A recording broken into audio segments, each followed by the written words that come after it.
Mesdames, Messieurs, bonsoir. Gros plan sur les pays à revenus intermédiaires dans cet épisode spécial de questions d'actu avec des invités de marque. Ils ont en effet participé à la conférence ministérielle sur les pays à revenus intermédiaires organisée à Rabat les 5 et 6 février. À l'initiative de cette rencontre de haut niveau, le ministère marocain des Affaires étrangères, de la coopération africaine et des Marocains résidant à l'étranger, aux côtés de la Commission économique des Nations Unies pour l'Afrique et le PNUD, le Programme des Nations Unies pour le développement. Cette conférence s'aligne sur l'appel de Sa Majesté le roi Mohamed VI lors de la COP28 à Dubaï. C'était le 1er décembre dernier. Je cite le souverain. Il est équitable que les pays à revenus intermédiaires ne soient pas pénalisés par les progrès qu'ils accomplissent. L'on ne peut leur demander de faire plus tout en leur donnant moins d'accès aux ressources qui conditionnent ces progrès. Fin de la citation royale. D'ailleurs, l'objectif déterminé pour cette conférence ministérielle sur les pays à revenus intermédiaires est de prospecter des solutions aux défis du développement de ces pays, notamment dans un monde en mutation. Ces pays font face à des défis similaires, pour ne citer que l'endettement, la stagflation ou encore l'accès au financement. Et justement, sur cet aspect, l'appel du souverain aux chefs d'État et de gouvernement présents à Dubaï a abondé dans ce sens et dans le sens de la justice. D'autant plus que les 108 pays considérés comme à revenus intermédiaires ne représentent pas moins de 75% de la population mondiale, avec le tiers du PIB mondial qui est généré à travers ces pays-là. Dans la déclaration finale, à l'issue de cette conférence, enfin, les participants ont souligné le besoin d'un changement de paradigme. Quel changement de paradigme ? Notamment en matière de coopération. On va en savoir plus en compagnie, je le disais tout à l'heure, des invités distingués que nous avons la chance et l'honneur de recevoir sur ce plateau de Média TV. Il s'agit de son Excellence Rui Alberto de Figueiredo Soares, ministre des Affaires étrangères de Cabo Verde. Bienvenido, Monsieur le ministre. Merci bien. C'est un plaisir. Largement partagé. Merci à vous de répondre à nos questions. Et en face, j'ai aussi le plaisir d'accueillir son Excellence, Monsieur le ministre des Affaires étrangères de l'Union des Comores, son Excellence Douaïr Doul Kamal. Bonsoir. Et merci à vous également de répondre à notre invitation, Monsieur le ministre. Merci beaucoup à vous de nous avoir invités pour partager ce moment avec vous. C'est un plaisir. Merci. Et marahaba, comme vous dites aux Comores.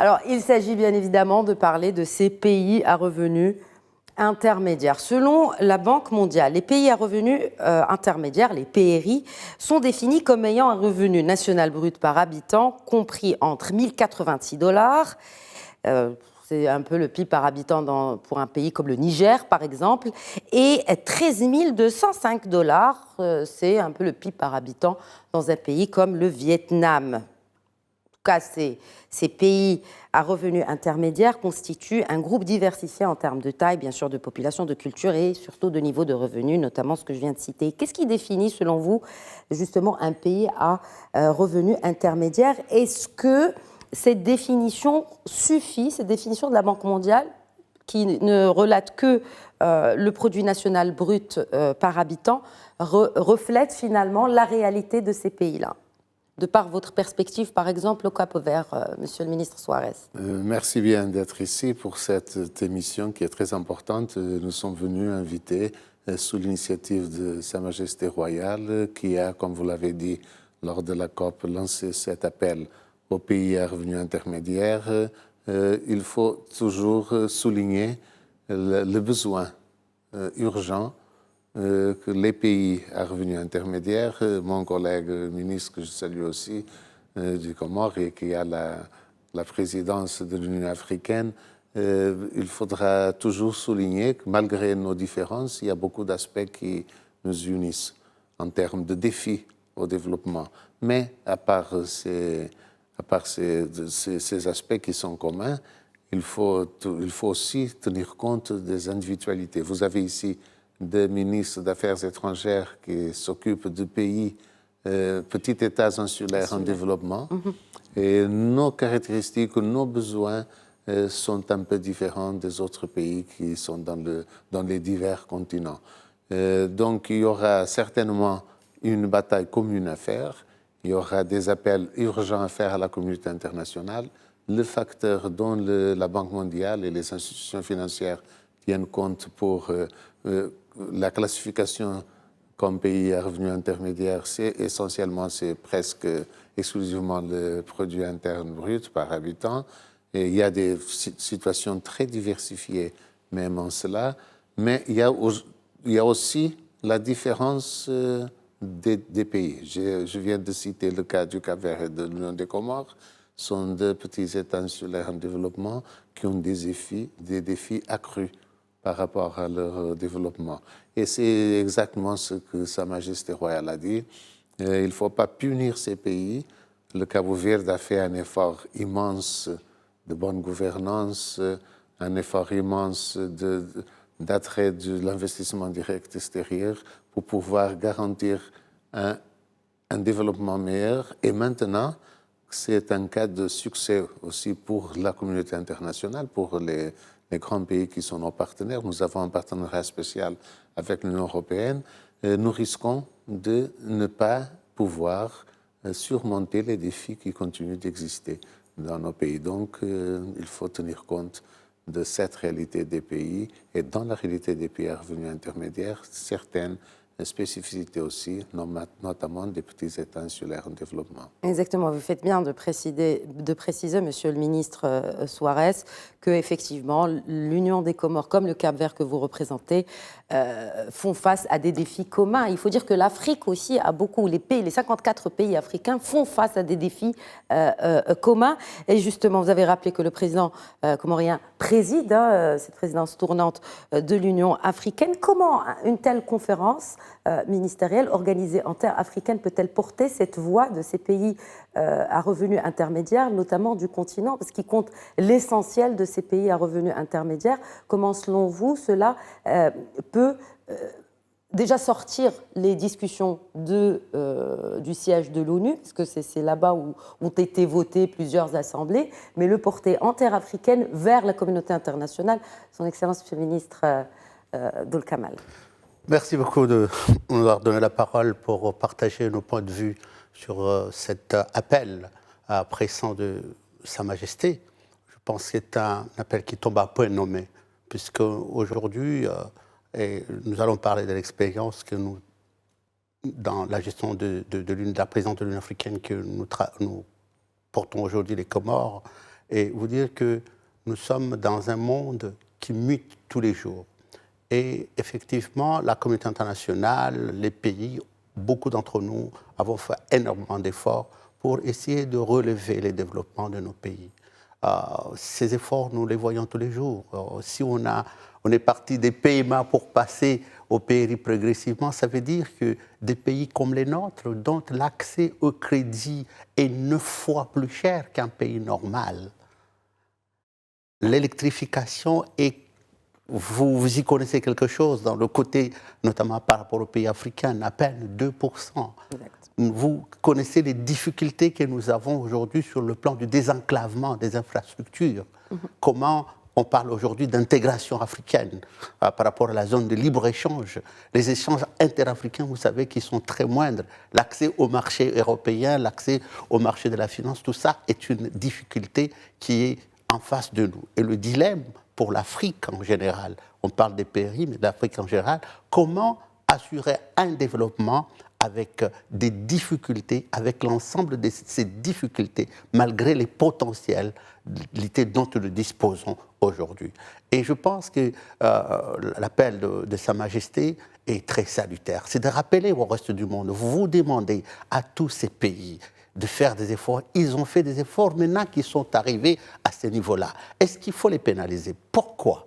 Parce que quand on arrive à un certain niveau de développement, et notamment en tenant compte du niveau de PIB, qui même si on parle du PNB national, du revenu par habitant, est très élevé, mais on prend un revenu global. Ça veut dire qu'on ne distingue pas du riche au pauvre, mais on prend un panier et on divise par rapport à ceux qui sont dedans. Il ne faut pas oublier qu'il y a ceux qui sont pauvres, généralement, plus de 50% de la population est très, très pauvre. Notamment dans ces pays-là, à revenus intermédiaires. Voilà, à revenus intermédiaires. Donc, la question aujourd'hui, est-ce qu'aujourd'hui, sous prétexte que ces pays ont fait une avancée, on va les limiter. Parce que quand on parle d'accompagnement, c'est par exemple, quand on passe de PMA à PRI, c'est de perdre, ne pas être éligible, par exemple, aux prêts bonifiés, aux prêts concessionnels, comme on le dit. Est-ce qu'aujourd'hui, sans l'appui d'un prêt concessionnel, un pays comme le nôtre, comme beaucoup de pays africains, comme beaucoup de pays en voie de développement, avec un marché des finances sur le plan international qui est hyper cher, je parlais tout à l'heure de 9%, de 9 fois plus élevé que le reste du monde. Est-ce qu'on va pouvoir continuer cet élan de développement qu'on a pris? Est-ce qu'on va retourner en arrière? Parce que le risque par rapport à ces vulnérabilités, c'est un retour en arrière. On parle aujourd'hui des questions de réchauffement climatique. D'où cet appel pour les pays à revenus intermédiaires lancé par Sa Majesté le Roi à l'occasion de cette conférence des nations pour le climat à la COP28 à Dubaï. Et justement, nous connaissons cette dure réalité aujourd'hui et ce défi de taille auquel font face ces pays insulaires que vous représentez, que ce soit l'Union des Comores ou le Cap-Vert. Dure réalité, oui. Puisque nous sommes en réalité les pays, on a besoin de beaucoup de financement, justement, notamment un pays comme les Comores, pour le Cap-Vert, notamment nous, je parle des Comores, la montée des eaux. Beaucoup des villages côtiers sont amenés à disparaître. On doit les déplacer. On doit protéger le peu de terre. Nous sommes à peine 2000 km² de surface. On doit protéger. Est-ce qu'on va les protéger avec des financements qui ne nous permettent pas de taux d'accès aux finances, d'accès à l'argent sur le plan mondial, au marché de la finance? Est-ce que vous pensez, Monsieur le Ministre, qu'il s'agit juste d'une question de financement pour combler les lacunes et relever les défis, justement, dans les pays à revenus intermédiaires d'Afrique? Ce n'est pas qu'un problème de financement, c'est un problème de considérer l'ensemble des vulnérabilités. Puisque ce qui pose problème aussi aujourd'hui à notre développement, c'est les vulnérabilités qui sont les nôtres. On parle de la santé, on parle de l'éducation. Quand on dit aujourd'hui que moins d'un enfant sur 10 en Afrique ou dans ces pays-là a des difficultés à lire, à apprendre, quand on regarde le capital humain, il est peut-être parmi les plus faibles au monde, comment on peut relever des défis de développement avec un capital humain aussi faible? Donc nous disons pour toutes ces raisons-là, encore une fois, il faut bien évidemment accompagner l'ensemble des pays du monde à développer, mais encore plus ces pays qui ont fait des progrès. Et je pense que l'appel de Sa Majesté est un appel vraiment juste et compréhensible, dans la mesure où il dit ceux qui font du progrès, il ne faut pas justement les abandonner en cours de chemin parce qu'ils risquent de revenir, un retour en arrière qui peut être fatal pour l'ensemble des progrès qui ont été réalisés. Oui, alors il s'agit de la justesse du message et aussi un message pour la justice. Il est clair qu'aujourd'hui, cela a été soulevé à très juste titre par son Excellence, Monsieur le ministre Doul Kamel, Monsieur le ministre Soares, quand on entend que ces chiffres, et quand on entend que l'accès au financement, mais pas que, on reproche souvent à ces pays africains de demander toujours plus d'aide au développement. Ici, une nouvelle étape a été franchie, celle de passer de l'aide au développement au co-développement, à amérer finalement ou à attirer davantage, tout simplement, d'investissement.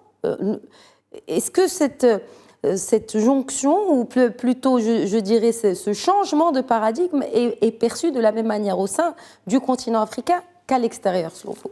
Je crois que c'est un chemin à faire.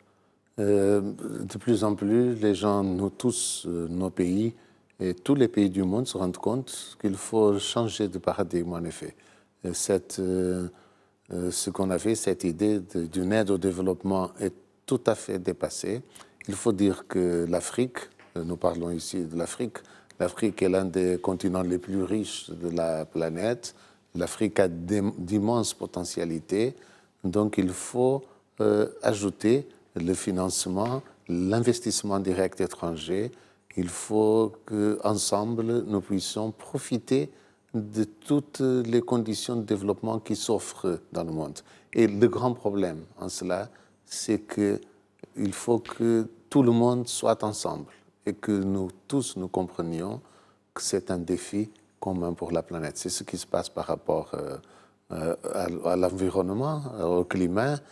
toutes ces questions qui se posent aux Comores, avec beaucoup plus d'importance qu'au Cap-Vert, mais qui se posent un peu dans tous les pays, les petits États insulaires, surtout quand ce sont des archipels, comme le cas du Cap-Vert, Comores aussi. Nous avons 10 îles. Et ce sont des questions qu'il faut trancher, il faut regarder avec beaucoup de sérieux. Il faut faire de sorte à ce qu'il y ait une conjonction de volonté dans le sens de financer le développement et surtout que ce soit des partenariats gagnant-gagnant. C'est le win-win qui est très à la mode. Il faut que tout le monde se rende compte que l'Afrique a beaucoup de potentialités qui peuvent être utilisées. Dans le cas du climat, par exemple, à la COP28, le Cap-Vert et le Portugal ont signé un accord pour la transformation de la dette publique en financement climatique. Ça a été très important, je l'ai souligné ce matin. Et nous appelons à nos partenaires du monde entier à faire de sorte à ce que la dette soit transformée en investissement dans la transition climatique, ce qui va représenter pour toute l'humanité une avancée importante. Puisque vous parlez d'avancée et de coopération, il y a cette initiative, lancée d'ailleurs par Sa Majesté le 6 novembre dernier, l'initiative des États africains de la façade atlantique et ce projet atlantique de l'Afrique atlantique. Comment cette redéfinition, cette reconfiguration du multilatéralisme dans le sens géographique prend-elle forme sous cette initiative et comment cela pourrait avantager justement les pays ? Et en sortant un peu du paradigme classique et historique de partenariat et de coopération nord-sud. C'est vrai, c'est toute l'immense potentialité de l'Atlantique, de l'Afrique, de toute cette zone côtière de l'Atlantique. Et il faut aussi, dans ce domaine, que les pays puissent trouver les intérêts communs et se présenter comme un bloc qui discute avec les autres continents, avec les autres partenaires du monde entier, ce qui peut être fait. Et cette initiative de l'Atlantique est très importante parce qu'elle nous donne l'idée de ce que les pays d'Afrique peuvent faire eux-mêmes et la défense de leurs intérêts directement au lieu d'être éparpillés par beaucoup de partenaires qui font chacun ce qui lui plaît de son côté. Et d'autant plus qu'il y a des pays, par exemple, prenons le cas du Cap-Vert, qui enregistrent des taux de croissance qui feraient rougir de jalousie, j'ai envie de dire, le Nord. Quand on voit qu'en 2023, par exemple, la croissance du PIB capverdien était de l'ordre de 4,5%. C'est à peu près 3 fois la moyenne mondiale. C'est dire que finalement, ces pays ont le droit non seulement d'être entendus, mais même de voir comment ces pays ont réussi à enregistrer des taux de croissance, là où les pays du Nord ont vraiment peiné à enregistrer des croissances positives en 2023. Oui, c'est vrai, c'est un peu le secret des difficultés. C'est exactement transformer l'opportunité, les grands défis en d'opportunités. Le Cap-Vert a une économie qui est essentiellement dépendante du tourisme.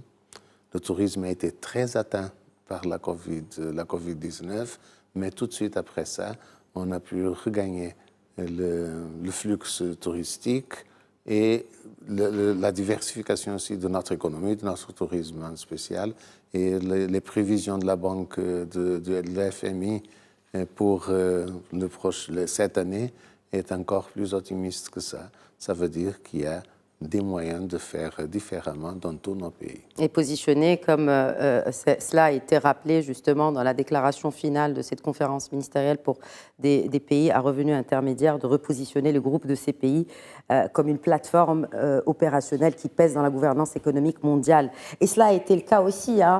L'Union des Comores a également enregistré un taux de croissance à 3% quand même. C'est pour une année, on va le dire, qui a été très difficile pour nombre de pays.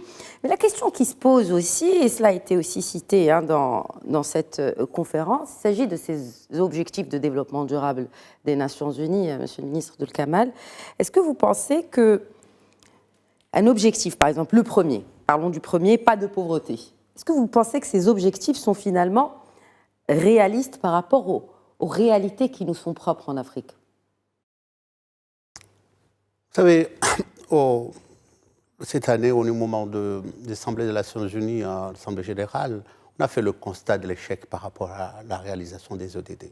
C'est quelque chose quand même qui montre que le monde n'a pas progressé sur le côté social. Parce que c'est ce qu'on dit, ne pas laisser quelqu'un à côté du développement. Ce n'est pas facile, ce n'est pas simple, mais le défi doit être relevé. Et quand on parle aujourd'hui, tout à l'heure, des PRI, justement, de ces efforts que nous avons faits, c'est effectivement pour essayer de faire améliorer, je ne dis pas que la pauvreté disparaîtra, améliorer la situation, le cadre de vie des populations au fur et à mesure. Alors qu'on avance, chaque année on constate un progrès. Je pense que c'est de cette manière-là qu'on va lutter contre cette pauvreté qui va faire un certain nombre de chemins. Maintenant, il est question de se poser des questions. Est-ce qu'on peut accepter aujourd'hui, sur le plan avec le développement qui est au monde, au moment où on peut, le Comorien, le Burundais, l'Ougandais peut voir ce qui se passe directement à Berlin, aux États-Unis, avec un simple smartphone, accepter qu'il soit encore mal soigné, qu'il soit encore mal éduqué, qu'il n'ait pas de quoi à manger, qu'il n'ait pas de l'électricité, qu'il ne peut pas se déplacer, ne serait-ce qu'au niveau de l'Afrique. Est-ce que c'est acceptable aujourd'hui dans le monde où nous vivons, le monde où malgré tout on crée encore beaucoup de richesses, les disparités qui existent entre le Nord, le Sud et même de fois dans le même pays, est-ce qu'on peut continuer à accepter cela? Et j'ai dit, pour toutes ces raisons, pour le combat qui en vaut la peine, et c'est ce combat que nous menons aujourd'hui, qui est les PRI que nous voulions faire, que tout le travail que nous faisons au niveau de l'Union africaine, comment créer un cadre intégré, c'est-à-dire par rapport à l'intégration africaine. On parle aujourd'hui de cette idée géniale par rapport aux PRI, de créer un cadre de coopération entre nous, de réunir nos efforts, de voir comment on peut améliorer ensemble la gouvernance, comment on peut ensemble proposer des solutions, échanger des solutions qui marchent justement pour permettre à ces pays, pour permettre à ces populations, d'où qu'ils soient, de retrouver un mieux vivre, un mieux être. Je pense que ça en vaut la peine. Et nous nous battons tous les jours, et c'est ces idées géniales, c'est ce qui était proposé. Nous sommes venus aujourd'hui au Maroc pour justement cela, voir comment nous pouvons encore faire mieux que ce que nous avons fait maintenant. Comment on peut rappeler au reste du monde, à ceux qui disposent souvent des manettes, notamment sur le plan, on a parlé de la gouvernance financière, on a parlé de la finance. C'est vrai, la finance seule ne suffit pas, mais l'argent, c'est le nerf de la guerre, vous le savez mieux que moi, et qu'on ne peut pas faire ces choses-là sans, et dire, il faut nous accompagner. Et il a dit, mon collègue, monsieur le ministre du Cap-Vert, c'est vrai qu'il ne faut plus parler des développement. Nous pensons qu'aujourd'hui, l'Afrique dispose énormément de richesses. L'Afrique a beaucoup de richesses, ne serait-ce que la richesse carbone. Nous avons montré qu'aujourd'hui, nous disposons d'une richesse formidable, c'est-à-dire notre capacité à absorber encore du carbone, c'est de la ressource, puisque les autres pays n'en disposent pas. Et ils ont besoin qu'on leur donne cela pour qu'ils puissent vivre. Nous participons aux survies de la planète. Écoutons, ils font aussi nous aider à ce que les populations qui participent activement, qui ont d'ailleurs toujours participé, que ce soit pour les produits de première nécessité, des matières premières comme le cacao, comme beaucoup, nous aider maintenant à produire du blé en Afrique, nous aider à nous donner les moyens financiers. On ne demande pas de nous aider. Nous aider, c'est de nous donner les financements et les investissements nécessaires avec des partenariats gagnant-gagnant, comme on dit, pour produire le blé en Afrique. Nous disposons de 65% des terrains arables dans le monde. Nous disposons de potentialités en termes de renouvelables. Comment on peut continuer à dire à nos populations que nous sommes pauvres? Si nous disposons des richesses, mais il faut qu'on se mette ensemble, regardons nos yeux dans les yeux, dire comment nous allons gérer pour que chacun puisse tirer profit de cette gigantesque manne qui est en Afrique. 18 pays, justement, africains font partie de ce groupement. D'ailleurs, cela a été évoqué par le chef de la diplomatie marocaine, M. Nasser Bourita, que finalement, cette analogie qu'il a utilisée pour décrire les pays à revenus intermédiaires, c'est un peu la classe moyenne de la société internationale. Alors comment, justement, une telle conférence, une telle réunion de haut niveau peut-elle porter les objectifs de ce groupement que sont les pays à revenus intermédiaires ? Monsieur le ministre Soares. Il faut tout d'abord faire de sorte, comme vient de me dire mon collègue de l'Union des Comores, il faut que nous trouvions notre champ commun. Il faut discuter, savoir quels sont nos intérêts communs, les défendre. Il faut aller de l'avant avec cela et nous présenter comme un bloc pour la discussion avec les institutions internationales, les institutions financières. Aujourd'hui, lors de cette conférence, nous avions beaucoup de représentants du système des Nations Unies. La vice-secrétaire générale des Nations Unies était là avec nous et beaucoup d'agences des Nations Unies aussi qui ont présenté des thèmes dans les panels qui ont eu lieu. Et il faudra maintenant que cet élan vécu lors de cette conférence puisse aller de l'avant et que nous puissions nous mettre ensemble pour discuter de nos les intérêts communs que nous défendons et nous présenter, comme je l'ai dit et je répète, devant les institutions financières, la communauté internationale, comme un partenaire qui a beaucoup à donner au monde. Quels sont les challenges justement pour unir ces voix-là, pour le diplomate que vous êtes? Quels sont les challenges pour unir ces voix-là et défendre ensemble les défis communs? Il faut surtout qu'on soit ensemble, qu'on discute, qu'on échange de points de vue, qu'on échange aussi de différentes expériences et réalités, des réalités différentes, qu'elles soient accommodées au niveau de ce groupe de PRI, et que nous puissions, que ceux qui se trouvent dans un stade de développement un peu plus avancé puissent tendre la main aux autres pour qu'ensemble nous puissions fixer les objectifs. Par exemple, au Cap-Vert, nous avons un objectif très ambitieux d'éradiquer la pauvreté extrême en 2026. Bien avant l'échéance des objectifs de développement durable en 2030. Oui. Mais c'est faisable, mais c'est un énorme effort qui... Comment vous y prenez-vous, justement, au Cap-Vert? Nous discutons avec nos partenaires, nous montrons quelles sont les immenses potentialités que le Cap-Vert a à offrir, malgré le fait qu'on n'ait pas de richesse naturelle, mais nous avons beaucoup d'autres domaines de richesse. Et surtout aussi, et là, il faut faire attention à cet aspect, il faut que les pays d'Afrique, PRI, puissent se mettre d'accord sur la forteresse que sont les institutions de gouvernance, la démocratie, la paix, la sécurité, le respect des droits de l'homme. Ce sont des atouts très importants et le Cap-Vert s'en est déjà bien servi pour les avancées qui ont été faites. Nous sommes, par exemple, ici au mois de janvier dernier, le Cap-Vert a été déclaré comme pays libre du paludisme, ce qui est une avancée très importante grâce à des investissements qui ont été faits depuis l'indépendance dans le système de santé et avec l'appui de nos partenaires. Mais le Cap-Vert continuant de donner une réponse positive à tous ces investissements qui ont été faits. Pour le cas de l'Union des Comores, 30% de l'économie des Comores repose sur l'agriculture, sur la terre. Vous avez parlé tout à l'heure de cet énorme potentiel. Et il y a aussi cette initiative triple A pour l'adaptation de l'agriculture africaine au changement climatique qui a été lancée ici au Maroc. C'était lors de la COP22 qui s'est tenue à Marrakech. Est-ce qu'on peut peut-être travailler ensemble pour faire face aux mêmes défis, et notamment quand ils allient deux questions qui sont aujourd'hui centrales, le changement climatique et la sécurité alimentaire?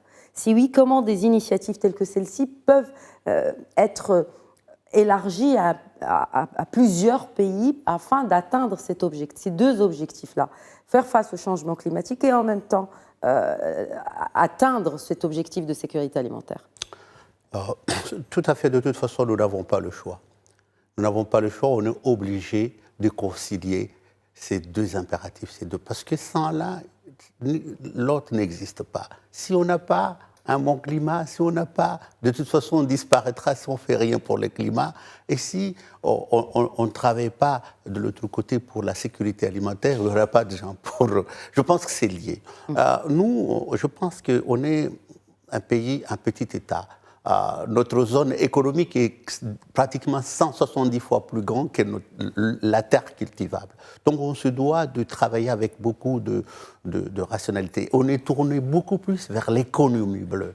Et cette économie aujourd'hui qui doit concilier un petit peu l'ensemble des atouts que nous avons au niveau côté mer, côté tourisme, mais côté aussi agriculture verte, comment faire de l'agriculture durable, comment éviter de faire les erreurs qui ont été commises par rapport aux petits espaces dont nous disposons. Mais chez nous, vous savez, il y a une certaine particularité, nous sommes aussi un pays matriarcal. Je pense que chez nous, le développement passera et la lutte par la femme. La femme qui doit être autonomisée. Et nous accélérons l'autonomisation de la femme. La femme chez nous qui est, on l'appelle chez nous la ministre intérieure, puisque c'est elle qui régente un peu le quotidien des enfants. Elle s'occupe de l'éducation, elle s'occupe de la santé des enfants, elle s'occupe même de la santé des parents. L'agriculture aussi, et la femme s'y investit énormément, les métiers du tourisme. Donc, pour nous, la femme est beaucoup plus responsable quand on l'éduque, quand on lui donne accès aux postes de responsabilité aussi. Responsabilité. Elle protège mieux l'environnement, mais elle se bat tous les jours pour nourrir aussi, à contribuer à l'enjeu de la femme. Donc je pense que c'est un côté qui est très important. Autonomiser les familles à travers les femmes, autonomiser les femmes, parce qu'on a parlé tout à l'heure de développement. Le développement se fera chez nous aussi par la capacité de nos jeunes à intégrer le monde entrepreneurial. Comment apprendre nos jeunes à créer de la richesse, apprendre les jeunes à mieux observer, à regarder les potentialités que nous avons et les valoriser. Raison pour laquelle, pour nous, un pays comme les Comores, nous avons beaucoup plus avancé la zone de libre-échange pour une intégration régionale. Parce que nous pensons aussi que travailler, on a parlé tout à l'heure de l'Atlantique, nous pensons aussi du côté Est, les échanges qu'on va pouvoir renforcer avec eux, que ce soit au niveau des matières premières, que ce soit au niveau du commerce, toute cette potentialité nous permettra de, effectivement, valoriser les potentialités que nous disposons et surtout faire de la valeur ajoutée par rapport à ce que nous disposons. Nous sommes un pays, par exemple, qui est exportateur de vanille, qui est exportateur de girofle, qui est exportateur d'ylang-ylang. Nous sommes peut-être même numéro 1 mondial au niveau mais ces produits-là sont exportés de manière brute. Et c'est le combat de l'Afrique aujourd'hui, de comment transformer ces produits chez nous pour leur donner de la valeur ajoutée. Parce que c'est de cette manière-là, effectivement, qu'on permettra d'accélérer le développement et notamment de stopper et appeler à des investissements étrangers pour venir stopper le vague de migration qu'on parle tous les jours et les drames que nous connaissons dans nos océans. Donc plusieurs de nos compatriotes meurent tous les jours et ils partent à la recherche de vie meilleure qu'ils n'ont pas souvent ailleurs, mais c'est parce qu'on ne leur donne pas mieux, parce qu'on ne leur explique pas la richesse qu'il y a et qu'on ne les aide pas à le transformer. Cette conférence ministérielle de haut niveau sur les pays à revenus intermédiaires était justement une plateforme de réflexion, n'est-ce pas, mais aussi de propositions, de recommandations de ce qu'il faut faire, comment justement la coopération peut-elle aider, son Excellence Monsieur le Ministre Soares, peut-elle aider les pays à revenus intermédiaires, ces PIR et notamment africains, à renforcer ce capital humain. On parle de migration, mais ce n'est pas le seul mal qui ronge cette jeunesse africaine et l'on sait quelle est la force de cette ressource qu'est la jeunesse africaine. C'est surtout à travers la formation, l'éducation et tout ce qui peut être fait dans ce domaine tourne essentiellement, comme le dit mon collègue, un grand investissement dans nos jeunes. Les jeunesses, il faut qu'elles soient, nos jeunesses, il faut qu'elles soient en accord avec ce que fait le monde au niveau de l'innovation. Il faut beaucoup miser sur les nouvelles technologies, il faut préparer nos jeunes, il faut les moderniser, ils ont tous accès, ils savent ce qui se passe dans le monde.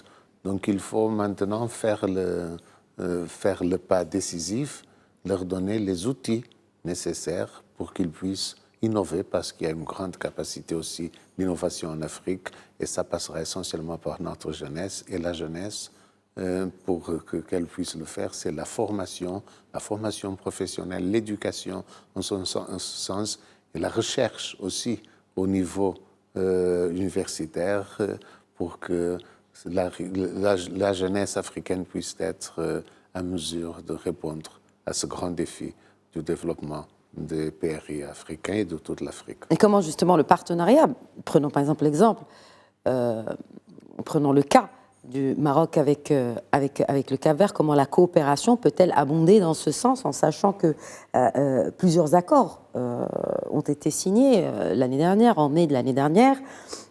Il s'agit aussi des activités de la jeunesse et de la femme. Comment, selon vous, Monsieur le ministre Soares, peut-on dynamiser ce partenariat sur ces domaines d'avenir qui sont la formation, les hautes technologies, entre ces deux partenaires qui sont le Royaume du Maroc et le Cap-Vert? Il faut voir, j'en parlais ce matin avec mon frère Nasser Bourita, sur l'immense potentialité qu'a le Maroc dans tous les domaines, la technologie, par exemple, au niveau de l'eau de mer, le dessalement de l'eau de mer pour l'agriculture, mais aussi pour la survie des populations.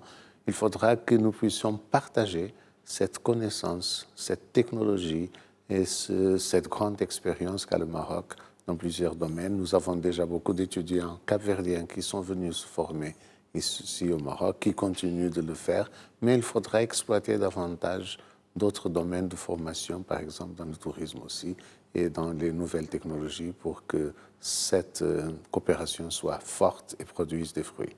Parce qu'il s'agit... Que pensez-vous justement de cette relation entre la coopération bilatérale et le multilatéralisme? Et puisque là, il s'agit clairement d'une forme de multilatéralisme qui correspond à certains critères et surtout à certains défis que partagent ces centaines de pays qui représentent ces PRI. Ce sont des formes complémentaires de faire les choses.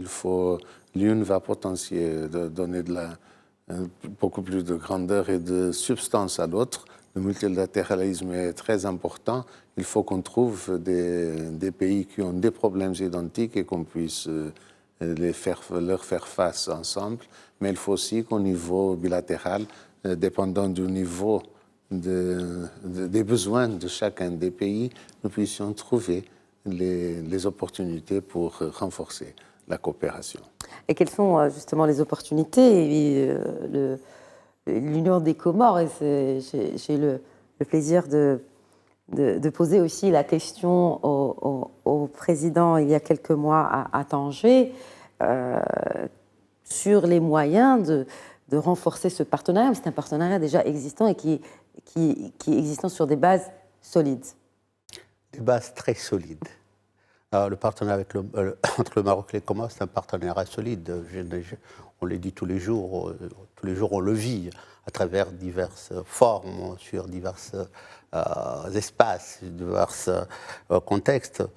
Mais aujourd'hui, vous savez, les Comores, nous avons, depuis 2019, si mes souvenirs sont bons, à Paris, on a lancé le plan Comores, le fameux plan Comores émergent, qui est notre vision décennale d'ici 2030. Et vous le savez très bien, le Maroc était un des grands partenaires, sinon ceux qui se sont manifestés jusqu'aujourd'hui à travers une coopération déjà qui était dense, mais qui est renforcée aujourd'hui. Nous avons déjà signé 16 accords de partenariat avec le Maroc, que ce soit au niveau de l'éducation. Le Maroc forme aujourd'hui à plus de 300 bourses qui sont octroyées aux Comores, que ce soit sur l'enseignement général universitaire, les ingénieurs, les médecins, mais aussi la formation professionnelle. Parce que notre développement, la construction de notre pays a besoin de l'ensemble de ces capitales humaines de niveaux diverses formes. Et je pense que sur ce côté-là, nous sommes déjà en marche. Avec le Maroc, nous continuons à coopérer. Il y a le Maroc qui va s'investir aussi à travers les banques. Il y a la Banque of Africa qui vient d'acquérir une banque aux Comores aujourd'hui. Donc c'est cette synergie-là dont on a besoin, cet accompagnement-là. Aujourd'hui, on parle de... Sur le côté digital, on travaille aussi pour digitaliser l'ensemble de notre administration avec le Maroc. C'est en route. nous pensons que, par exemple, nous avons un problème d'énergie par rapport à l'électricité. Aujourd'hui, nous avons une grosse assistance. Nous travaillons beaucoup avec des entreprises marocaines pour aller pour améliorer l'offre énergétique chez nous. Et nous travaillons sur des solutions diverses, variées, des transitions aussi, parce que c'est toute la difficulté du moment. Et je pense que ce chemin-là, nous sommes en train de faire ensemble. Dans le tourisme aussi, nous sommes un pays à potentiel fort en matière de tourisme. C'est le socle même de notre développement. Notre développement partira du tourisme, certainement. Nous avons un pays vierge où l'offre va augmenter dans les années à venir. Il n'y a pas de difficulté. Mais pour nous, le partenariat, il est là, il va être renforcé avec le temps, il est déjà dense, il va être encore plus fort parce que le Maroc, c'est aussi, au-delà de la relation, c'est aussi un pays moteur, volontariste pour justement tirer l'Afrique, mais les pays pauvres d'une certaine manière. Il fait preuve de leadership aujourd'hui. C'est le cas aujourd'hui d'abriter cette réunion, c'est l'appel de Sa Majesté à la COP28 à Dubaï. Ce côté-là, on a besoin de ce côté bilatéral, mais on a aussi besoin de ce côté multilatéral en créant des cadres régionaux, comme on est en train de le faire, ou spécifiques par rapport à des problématiques communes, comme ce qu'on a aujourd'hui par rapport au PRI, où nous partageons des problématiques communes, nous mettre ensemble, travailler sur la même échelle, profiter des forces des uns et des autres. Par exemple, des pays qui ont déjà une certaine avancée, parce que les PRI ne sont pas toujours de même catégorie. Le Maroc aujourd'hui a un pays qui est très écouté, qui a un potentiel énorme en matière de ressources humaines, en matière d'expérience tout simplement. Et je pense que le mettre nous regrouper avec d'autres pays, comme on a parlé tout à l'heure de la Côte d'Ivoire, pour des diversités, du Cap-Vert, des Comores, des plus petits que nous, mais qui ont d'autres difficultés. Mais à partir de ce partage d'expériences, de ce partage des idées, des expériences et des uns des autres, nous allons pouvoir, je pense en toute bonne intelligence, trouver les meilleures solutions qui peuvent s'adapter à chaque situation et surtout pouvoir nous adresser aux autres partenaires qui dirigent le monde. Qui seraient les autres partenaires, justement, pour que cette voix des PRI soit mieux audible, un peu plus audible sur la scène internationale? De quel partenaire faites-vous référence? Je pense qu'aujourd'hui, on était avec un des grands partenaires, le système des Nations Unies, oui. Qui, aujourd'hui, en étant ici avec nous, a quand même montré l'intérêt et nous encourage à nous mettre ensemble. Mais c'est aussi des grands blocs comme l'Union européenne, comme les États-Unis, comme les pays, le grand pays qui dispose aujourd'hui de ressources financières. Nous avons parlé de la solidarité par rapport au DTS, que le président du Sénégal appelle tous les jours, l'Union africaine appelle tous les jours. Nous sommes aujourd'hui dans le cadre du G20 par rapport à l'Union africaine. Il faut qu'on s'organise aussi pour pouvoir profiter aussi de ces espaces-là, de ces partenaires-là et plaider nos causes, parce qu'on les plaide tout le temps, mais je pense que maintenant, si on est solidaire, si on parle autrement, on a parlé de changement de paradigme, on propose, nous, autre chose, on ne doit pas attendre qu'ils nous proposent, c'est à nous de leur proposer, c'est à nous d'être à la défensive. Je pense que c'est ce que nous faisons aujourd'hui au Maroc et j'espère que Dieu nous entendra et le reste du monde aussi. Inch'Allah. Et justement, parce qu'il y a une déclaration finale donc, de cette conférence ministérielle de haut niveau sur les pays à revenus intermédiaires, il y a cette question, vous avez parlé des Nations Unies, et qui a cette attente, que tous les participants ont signé donc ce document, cette attente pour l'examen quadriennal complet des activités opérationnelles de développement 2024 du système des Nations Unies. Quel est justement le point, selon vous, Excellence Monsieur le Ministre Soares, la priorité aujourd'hui des priorités pour ces pays et pour avancer dans cet agenda des PRI afin de mieux faire face ensemble, à l'unisson, aux défis majeurs qui sont aujourd'hui la dette, la stagflation, mais aussi tous les constats que l'on connaît aujourd'hui. Et c'est surtout, on le disait au tout début, l'équité face à cet accès au nerf de la guerre, comme disait tout à l'heure Son Excellence Monsieur Abdel Kamal. Je crois que le point commun, le plus commun, en utilisant cette expression, c'est exactement la question du financement, des partenariats, financement en tant que partenariat pour développer tout ce qui est la potentialité des PRI et de l'Afrique en spécial.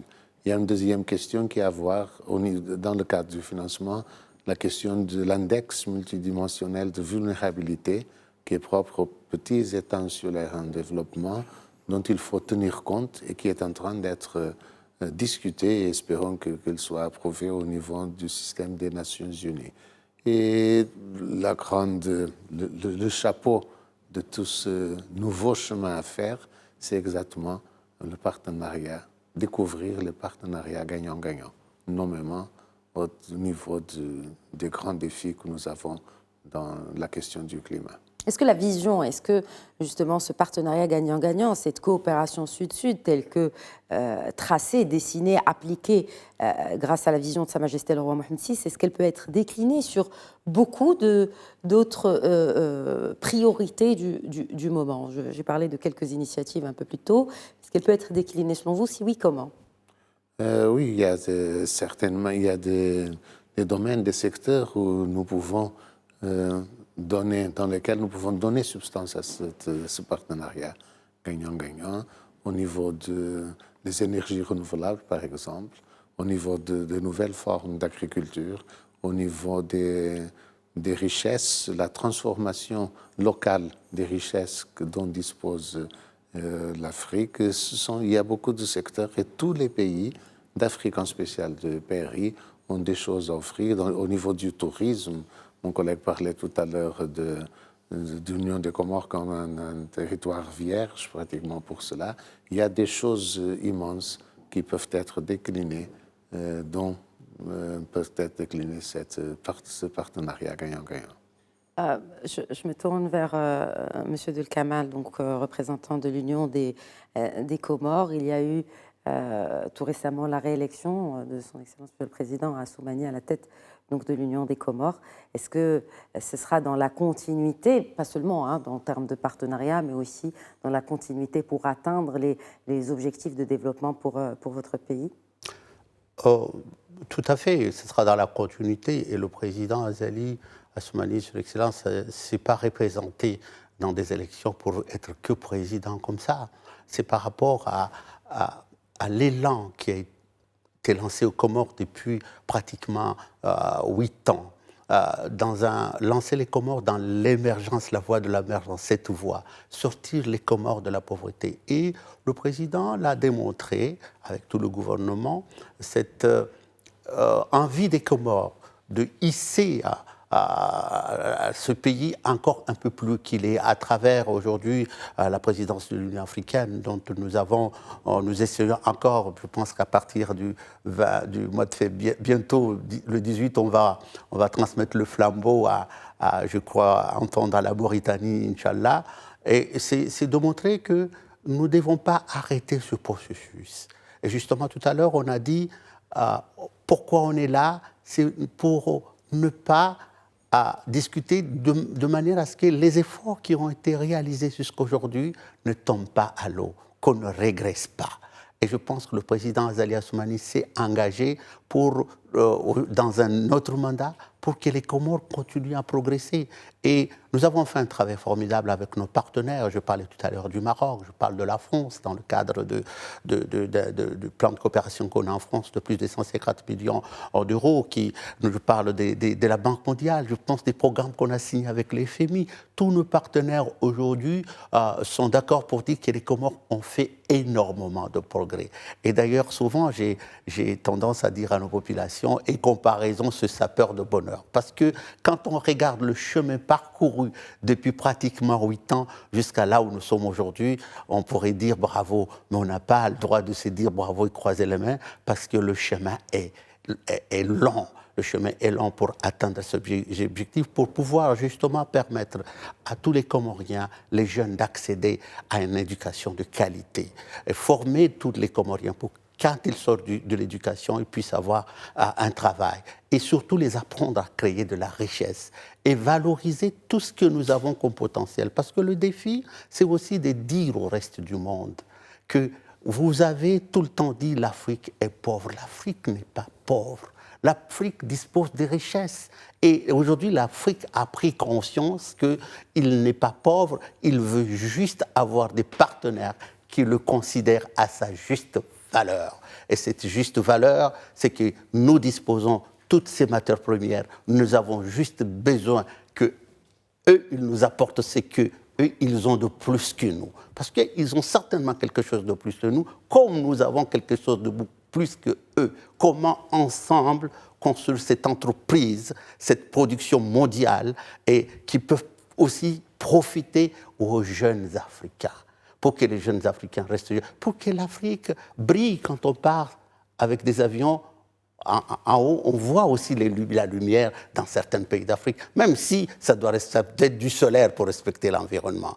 Il faut que quand on est en Tanzanie, on puisse pas faire le tour du monde pour se rendre à un pays qui est à côté.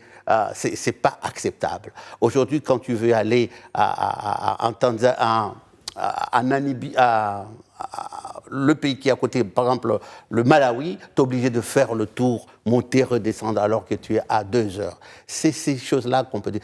On peut échanger en Afrique. Nous avons aujourd'hui presque 1,4 milliard consommateurs. Comment faire que ces consommateurs consomment aussi du produit africain? Il faut que la viande qui est produite en Botswana puisse arriver aux Comores. Et ils produisent une très meilleure viande au monde. Il faut que le riz qui est produit au Malawi puisse arriver aux Comores. Et ça, c'est ce que nous demandons. Et nous ne pouvons pas le faire seuls. On veut le faire avec eux, mais il faut qu'on tienne compte aussi des besoins de l'Afrique et que la jeunesse africaine doit bénéficier de ses emplois, doit bénéficier de ses richesses aussi. Voilà. Pourvu que justement cet appel soit entendu, et cet appel qui aussi a conclu les travaux de cette conférence ministérielle des pays à revenus intermédiaires puisse aussi être relayé. Et d'ailleurs, on attendra la prochaine Assemblée générale des Nations Unies où seront discutés les points issus de cette déclaration finale de cette conférence. En tout cas, merci messieurs, merci pour avoir répondu présent chez nous, dans nos studios à Médien TV. Monsieur le ministre Soares, merci beaucoup. Obrigado. Muito obrigado, merci bien. Et marhaba à vous également, monsieur le ministre Abdul Kamal. Marhaba Nyengi. Shukran. Voilà, c'est la fin de cet épisode spécial de Questions d'actu où il s'agissait de mettre la lumière sur ces pays à revenus intermédiaires qui ont fait l'objet d'une conférence à l'initiative, entre autres, du ministère des Affaires étrangères et de la coopération africaine et des Marocains résidant à l'étranger, ici à Rabat, les 5 et 6 février. Merci à vous de nous avoir suivis. Très bonne soirée.